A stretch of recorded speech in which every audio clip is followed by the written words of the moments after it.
Oh my goodness. What a game that was, folks. The Browns came so close, but you could feel the frustration in the air as they fell 17 to 21 against the Vikings. It was a shocker, wasn't it? I thought we had it when Dylan Gabriel was slinging those passes left and right. 19 out of 33, two pretty touchdowns, and some of those rushes were absolutely electric. But listen, it wasn't enough. There were sweet moments like Ford's 78-yard rush, but what about that third down efficiency? Just 3 of 15. Wow. You know, each sack felt like a punch to the gut. And Myles Garrett, he was on fire. But just wait until we dive into how the defense struggled. So hit that subscribe button if you want more, because there's a lot more to break down. So speaking of breakdowns, let's talk about Dylan Gabriel and his journey in today's game, which was quite a mixed bag. You see, his completion rate of 19 out of 33 was sufficient, but not earth-shattering, right? And when you look at those 182 passing yards paired with 2 touchdowns, it paints a picture of a quarterback who's doing enough to keep his team in contention, but maybe, just maybe, missing that knockout punch we all expect. It seems like maybe under pressure, he gets a bit rattled, indicated by the 2 sacks he took, losing 8 crucial yards, his 5.2 yards per pass. It hints at a conservative or possibly cautious approach. But I've got to say, his connection with David Njoku did shine through, especially with that key touchdown. Yet when you think about third down conversions, only 3 out of 15, it screams inconsistency. Overall, Gabriel's game management still needs work, especially against high-pressure defenses. We've seen glimpses of brilliance, but he needs to elevate it to a consistent level, particularly when facing strategic defenses that press him into tight corners. The microscope's definitely on him for the rest of the season. Now let's shift gears and talk about the Vikings' offensive resilience, because honestly, it was quite something. Carson Wentz really stepped up to the plate, completing 26 of 35 passes for 252 yards. Pretty impressive, right? What was especially noteworthy was his connection with Justin Jefferson. I mean, Jefferson was simply sensational.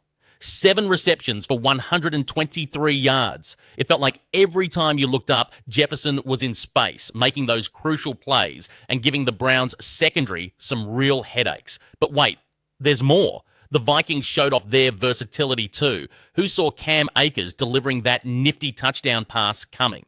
It just highlights their adaptability. This team's got tricks up their sleeve. Jordan Mason also chipped in with a rushing touchdown, reinforcing their balanced approach. You've got to hand it to them. They managed to keep the momentum up and the Browns on their toes. The real game changer? Their ability to exploit red zone opportunities. They were 2 for 2, and that's efficiency you can't ignore. It's the kind of offensive depth and resilience that could very well shape their push as genuine contenders. The way they strategized and executed those plays, honestly, it could set a blueprint for future success. Switching gears now to the defensive showdown where both teams had their moments, yet it was an intriguing blend of valiant efforts and critical lapses. Starting with the Browns, Alex Wright and Maliek Collins absolutely showed up with their impactful plays, right? I mean, when Wright forced that fumble, it really looked like they had something going. Yet despite these highlights, the Browns seemed unable to consistently contain those intricate Vikings routes, particularly when Justin Jefferson stretched their secondary's capabilities. It's just those little openings that Jefferson exploited, finding ways to slip through when it mattered the most. On the other side, Minnesota's defense had its own set of compelling narratives, with Eric Wilson leading the charge. His 9 tackles were essential in stabilizing the Vikings' lines just when the Browns' offense appeared to build momentum. Yet, no defense is perfect, and Minnesota wasn't entirely immune to breakdowns either. The Browns were still able to punch through with some well-orchestrated drive plays. All these micro-battles on the field really highlighted the strengths and weaknesses both teams will need to iron out, particularly if they're looking to fortify themselves against the caliber of competition that'll only intensify as the season goes on.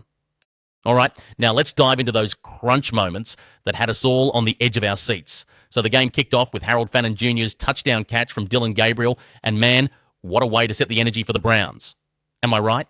But hey, the Vikings bounced right back. I'm talking about that slick 32-yard pass from Cam Akers to Josh Oliver. It almost felt like they were saying, "Not today, Browns." This set up a fascinating seesaw battle, one score after another. And oh, the third quarter spiced things up with David Njoku snagging that 9-yard touchdown. It really showcased Gabriel's arm strength, but let's not forget Jordan Mason's counterpunch for the Vikings. A brilliant 3-yard rush that said, "Game on." The fourth quarter Oh my goodness. Carson Wentz just delivered. That 12-yard clincher to Jordan Addison was a backbreaker for Cleveland, and you couldn't script it any better. These pivotal plays show not just skill, but the mental game both teams played. What do you all think? Did you see that game-winning drive coming? And tell me, who was your standout performer? Let's hash this out in the comments below.